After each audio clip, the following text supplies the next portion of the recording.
Here we go, here we go, here we go, here we go, this is it! This is Top Flight Time Machine. I am Andy Hotbody Dawson. Pow, pow, pow. I'm Sam Nifty Delaney, so what? Welcome along. It's the Friday morning episode. IFS subscribers on Patreon get this one early on Thursday evening. How about that? Before we go into other things, Sam, there was an email I saw which I particularly liked, which is entitled Dad Power Play, which I feel covers that's always at least good. Yeah. a couple of our subjects of interest. This is from Stuart Thompson. He just says, I was listening to an old Life Logistics where you suggest paying for a meal to get a girlfriend's dad on side during a holiday. Yeah. My pal did this a few years ago. Have you read this email already? Yeah, I think I might know it. Yeah, go on. My pal did this a few years ago. Put down €100, dinner and a generous tip to make a good impression. Yeah. The dad put his index and middle finger down on the money, slid it back to my pal, stared him in his eyes and said in a rough Ayrshire accent, "Don't try and undermine me in front of my wife, you deluded cunt."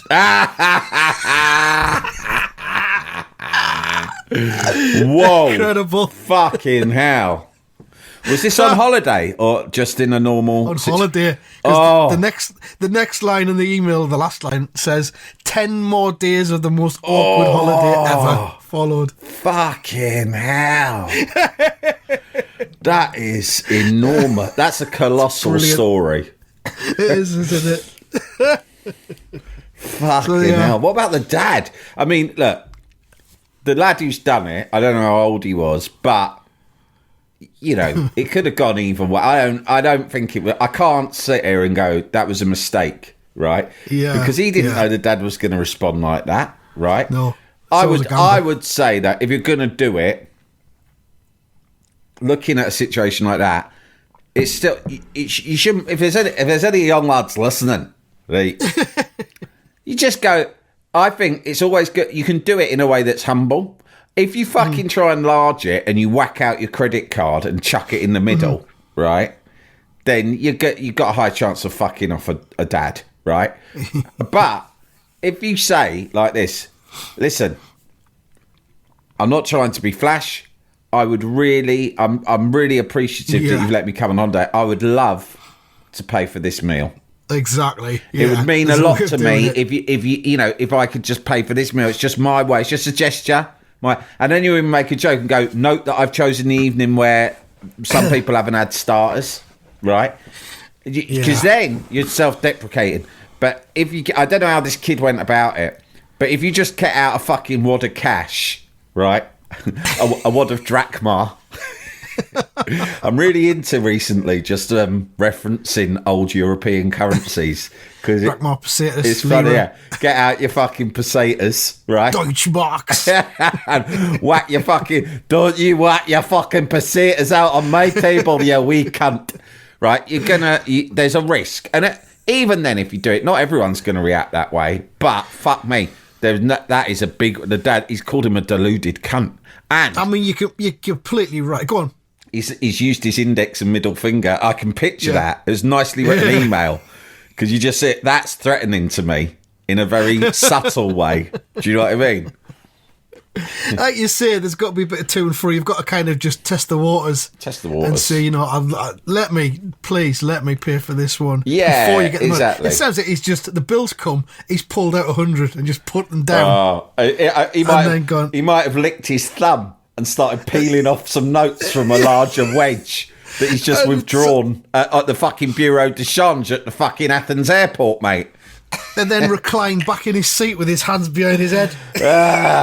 That's fucking nothing to me. And then he's taken care of. Hey, and bring us a fucking round of fucking oozos as well. And I tell you what, get us a couple of fucking cigars while you're at it. I like one with this 100 fucking drachma note. Have you got any fireworks? Set them off. Yeah, it's tricky. It is tricky. It's tricky. Well, yeah, that's superb. It's nice to be generous, but there's a fine line between generosity and larging it, and it's a tonal thing, isn't it, Andy? Like so much in life. Completely. We're all about the tone on this podcast. Yeah. What was this other one? We got a live hero fantasy, which was that's nice. Yeah.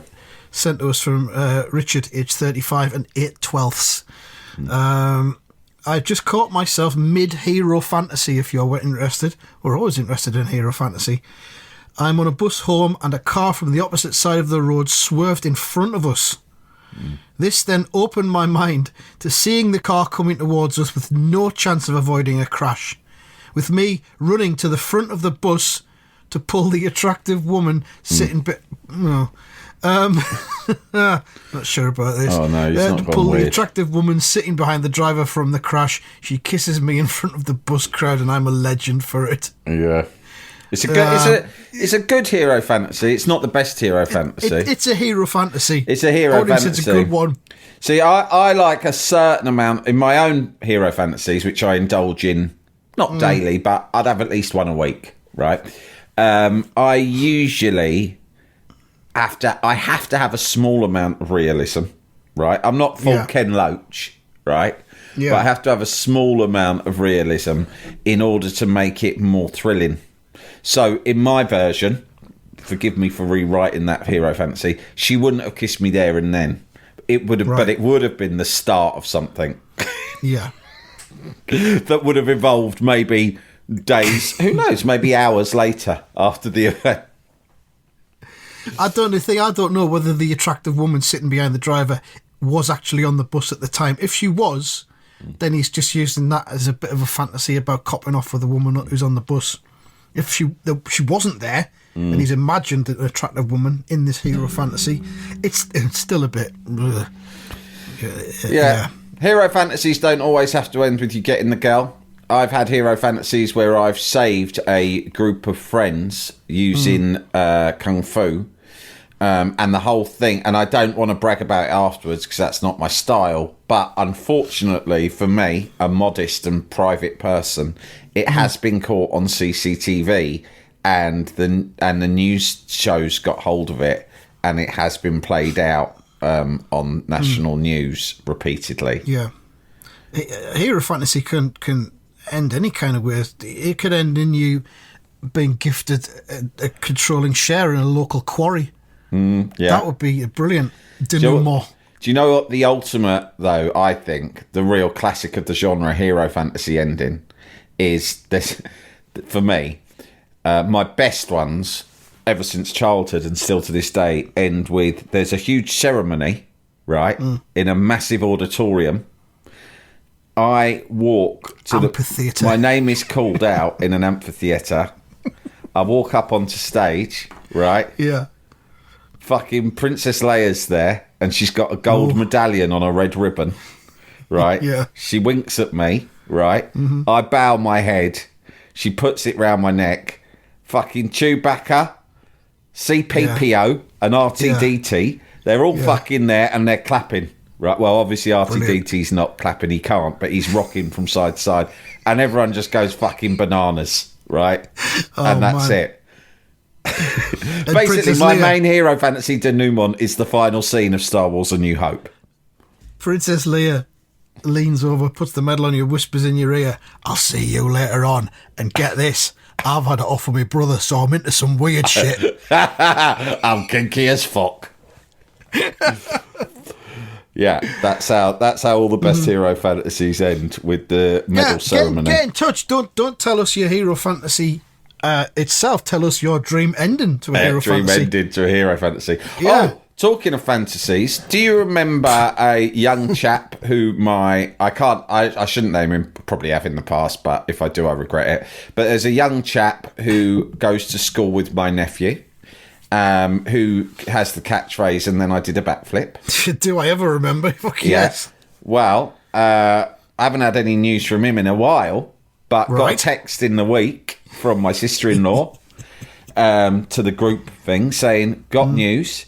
He was missing from school for 10 days." Right?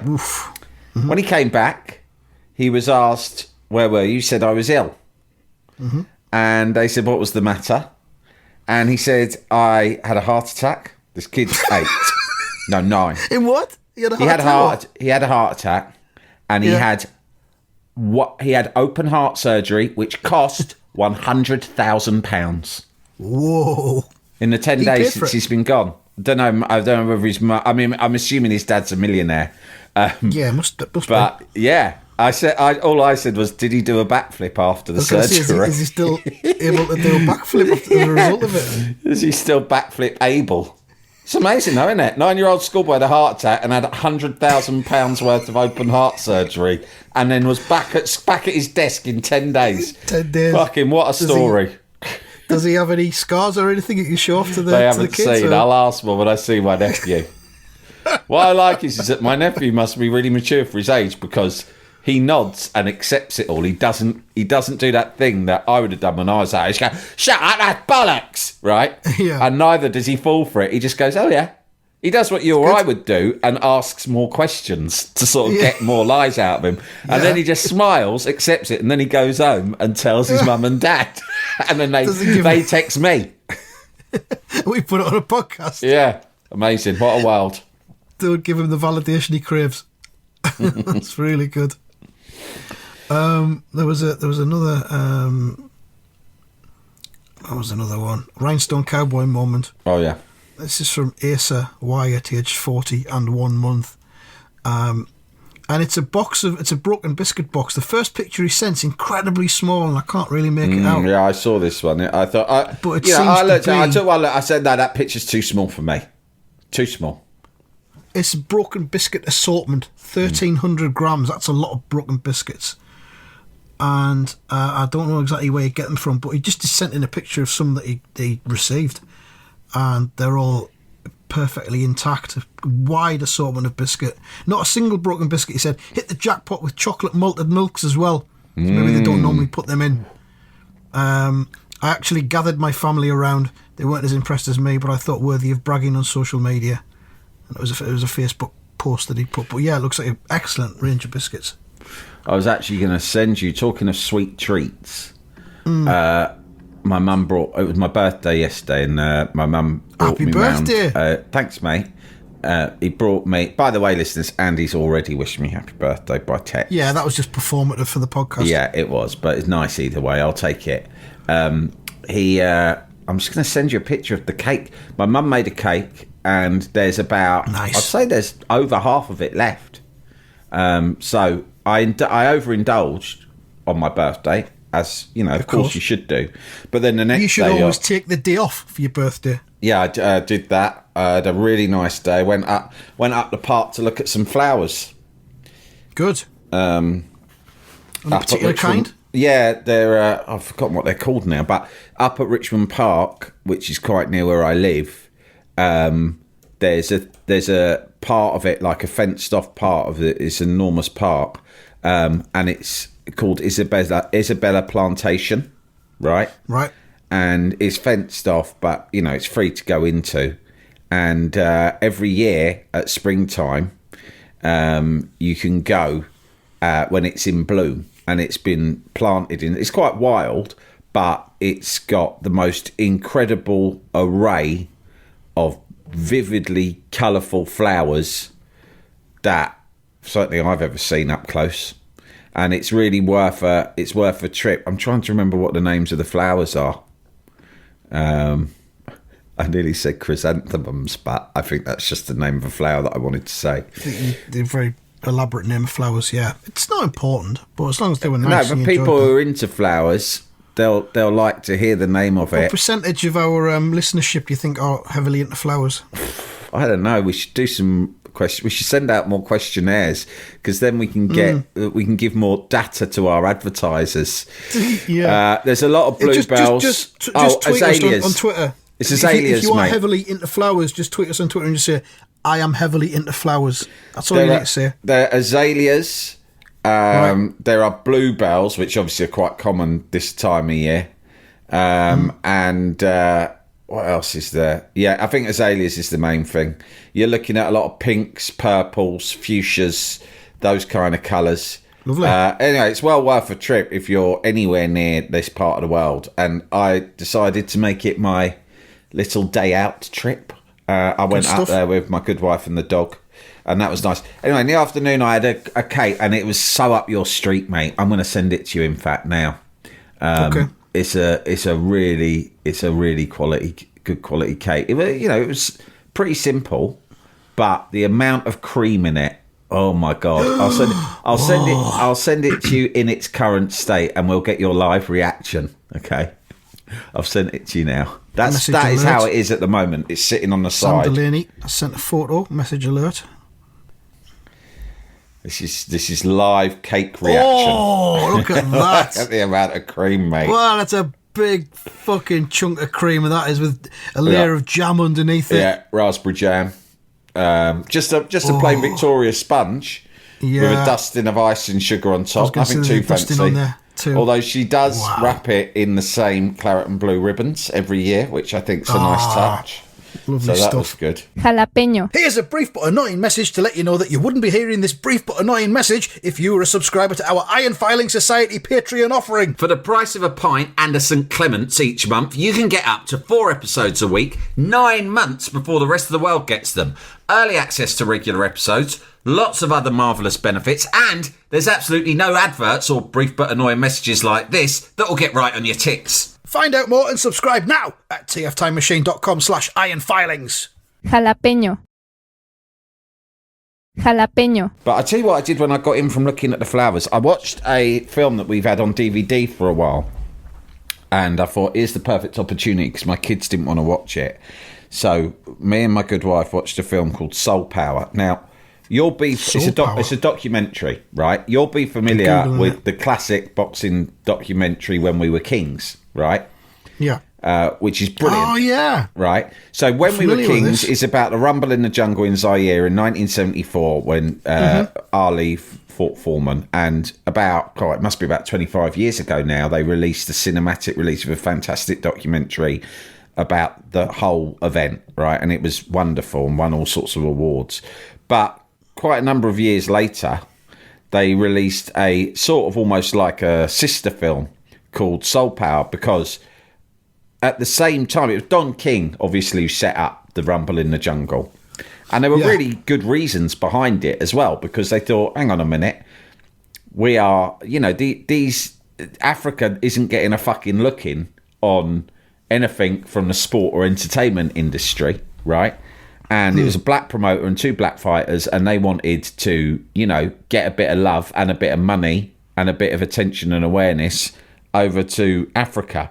And that was, I think, really the spirit of the Rumble in the Jungle. So alongside it, some bright sparks also set up a huge music festival for the same weekend of the fight.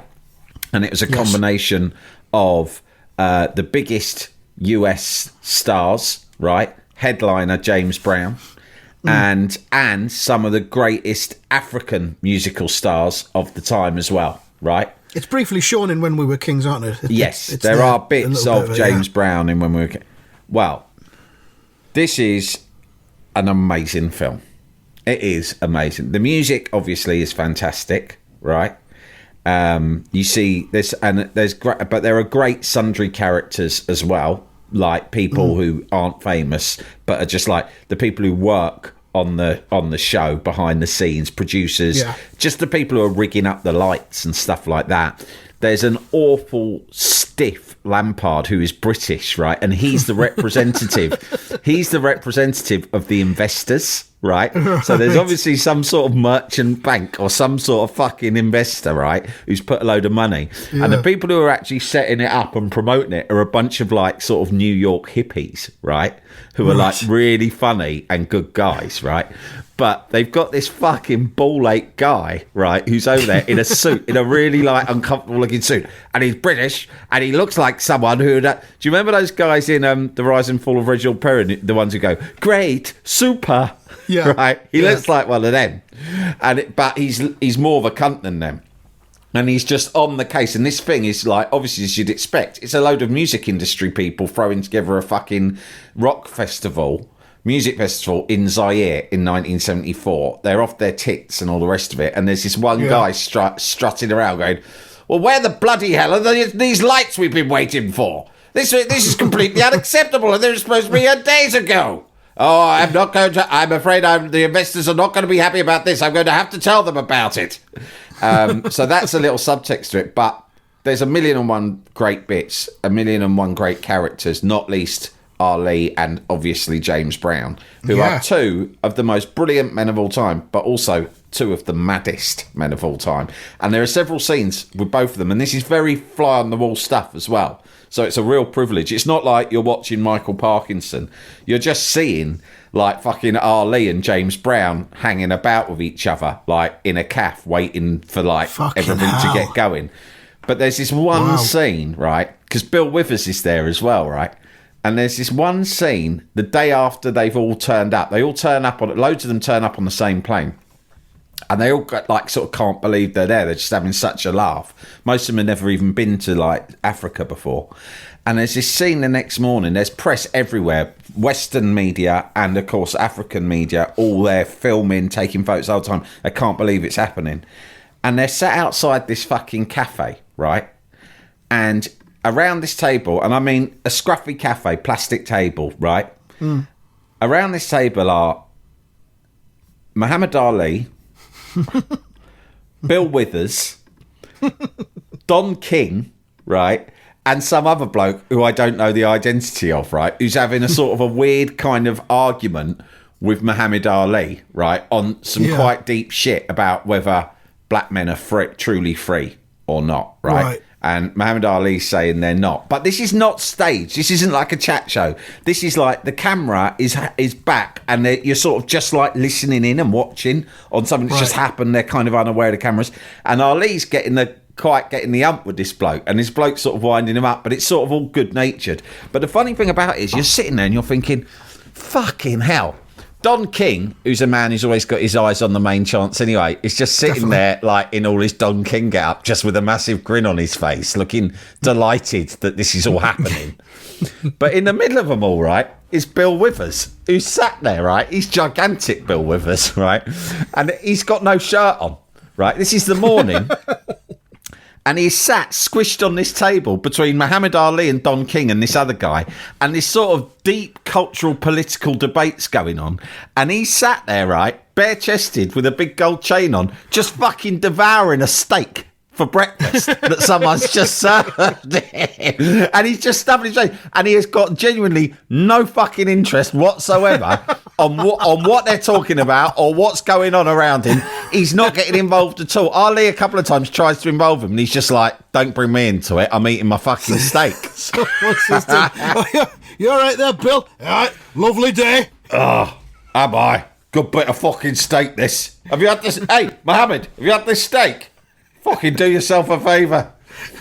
It's like that. It's so you can't believe what you're watching at times. It's fucking extraordinary. And I can't believe it's sort of almost not more famous, but everything about it is brilliant. And there's mad bits as well, like fucking Sister Sledge, but when they're really young, backstage, just practicing their dancing, practicing their routine, backstage in a scruffy little room.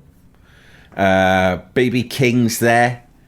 It's just fucking hilarious. And it's a great film and it's well worth a thorough watch up. And I'm not sure if it's streaming. We've got it on DVD. I've just had a look on the excellent Just Watch website, which tells you where everything is. And it's not streaming anywhere, but it's on eBay on DVD for £4. So I'm gonna get that. It's a fucking great cover as well, isn't it? If you're looking at the DVD, it's brilliant. Yeah, James Brown at the microphone there. It tells you who's in it. Yeah. Bill Withers, Miriam Makeba, Spinners, BB King, Muhammad Ali, James Brown, and the JBs. Yeah, it's absolutely great. It opens just with James Brown. I mean, we talk a lot about all right cunt moments, right? But you'll never see the king of all right cunts of all time is James Brown. James Brown headlines a concert. Of course, most of this film is not the concert itself, although you do get a lot of it at the end. Right. Most of it's like the build-up. James Brown just fucking... I mean, when he comes on stage wearing, like, a fucking cat suit, right, with no sort of chest, you can probably see it in the picture here, and a sort of a dog collar that says JB He's got a dog collar on, Yeah, that has his initials on. Which I think is sewn into his jacket. Yeah. It's part of the jacket, I think. He puts the jacket on, then attaches the collar around his neck and clips it shut. What's weird is he doesn't look... I don't know how old he is, but he doesn't look that athletic. But he comes out and he just fucking... The JBs are there playing And he just comes out and he just leaps in the air, does the splits, bounces straight up, spins about 20 times, does the splits again, stands back up again, and then just fucking launches into singing Soul Power. Fucking great. Unbelievable scenes. Love it. Yeah, Love it. one of the best things I've seen in ages. So Yeah. that's my recommendation of the week. Very good. Also, music documentaries. Don't know if you saw the Pet Shop Boys documentary on BBC One last night. Was very, very excellent. Yeah, I didn't see. Was it Yentob? It was Yentob, but Yentob was very much in the background. Yeah, good. I mean, Neil Tennant and Chris Lowe got plenty to say. Right. Yentob didn't really need to interject. There was one point where he was backstage, Yentob, and he came across a box which had the words Neil's hat written on it. And he sneakily opened the box and had a look inside at the hat, and then did a little glance to camera like, "Oh, there's a hat in there." Ooh. Didn't see anything And there's about actually pears a or real anything. hat in it. Yeah. Yeah, that's Yes. But it's really good. And it proves that Chris Lowe is one of the funniest men in pop, even though he hardly ever speaks. right. Yeah, I But don't he think I've did- ever heard him speak. He did lots of talking on this. 90 minutes, really good on iPlayer. Yeah, that's my recommendation of the Did week. you listen to him on the Word in Your Ear podcast, Neil Tennant, with reliving old days with That was great Hepworth because and Ellen? Hepworth and Ellen, because they'd worked together on smash hits in like 83, 84. Yeah. And it was just as if they'd just gone back. That's great, As if isn't they were it? having a works reunion. Like Neil Tennant's been a huge pop star since 1985, almost 40 years. Yeah. But he's still just so down to earth and just could still remember like little fine details about things they did and places they used to eat when they were working there. It was as if they just I'm going to listen to that today because I think for me, I mean, you know, obviously I love the Pet Shop Boys, but just for the fucking smash hits nostalgia, Smash Hits crack. yeah, it was really brilliant. good. So yeah, Good. there's that That's going good. on. Yeah, There was a thing on the I saw online today about a kid, which I'm sure this has been covered before, or people have sent us a link to this ongoing project. But it's a teen who has spent 6 years digging an underground home in his garden after a fight with his parents. yeah, Andres Cantor. He's now in his early 20s, but he's created an underground cave complete with a living room area and a bedroom. And he's been working on it, like I've said, ever since he's 14, since he had an argument with his parents. And he's just gone, fuck this. I'm digging Obviously myself underground. Got a spoon. Yeah, Got a spoon and started digging. yeah, get the dessert spoon out. A few years ago, his friend Andrew brought round a pneumatic drill. And they spent up to 48 hours a week digging almost 10 feet into the earth. This is in La Romana in Spain. And he estimates the project has cost him a grand total of 43 quid. Yeah, now. It's got 2 rooms, a heating system, Wi-Fi, and a music system. And there you go. You can live the dream. Anything is possible. So digging win there. Yeah, digging wins, digging fantasies. If you've ever had a digging fantasy, let's combine Yeah, it it's been all. nice. We've covered a few of the recurring themes in this one. It's been good. Yeah, we have. That's nice, isn't it? We need to do some predicting as well, though. Oh, okay. Here we go. Are you ready? I am ready. We'll begin with Wolves versus Arsenal. Wolves versus Arsenal. Fucking hell, Arsenal having a wobble, aren't they? But I reckon that they'll get through this, but narrowly. I think it'll be 1-0 Arsenal. Okay. I think they will win it 2-1. Aston Villa versus Bournemouth. Aston Villa will win this 1-0.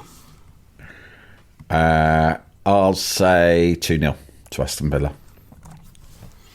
I've just realised I've predicted the same as result spot, and I shouldn't really be doing that if I want to try and catch result spot, but never mind. Crystal Palace versus West Ham United. 2-2. 2-2. I will go for Crystal Palace doing alright at the minute. I think they'll win this 2-0. They just beat Liverpool. Yeah, sorry. Yeah, they'll probably beat us. Sunderland versus Millwall. Oh my goodness, Sunderland Yeah. Millwall. Yeah, I'll go first on this. I think 1-1. What did Sunderland do last week in the end? We won at West Bromwich Albion. I'm going to say 1-1 as well. Okay. There's no Newcastle match because there's 2 FA Cup semi-finals this weekend. Shall we predict them instead of... Yeah. So we got Manchester City versus Chelsea, which is on Saturday. What do you reckon? Manchester City versus Chelsea. I think this will be 3-1 to Manchester City. Ooh, this is on 90 minutes, yeah? I think it will be...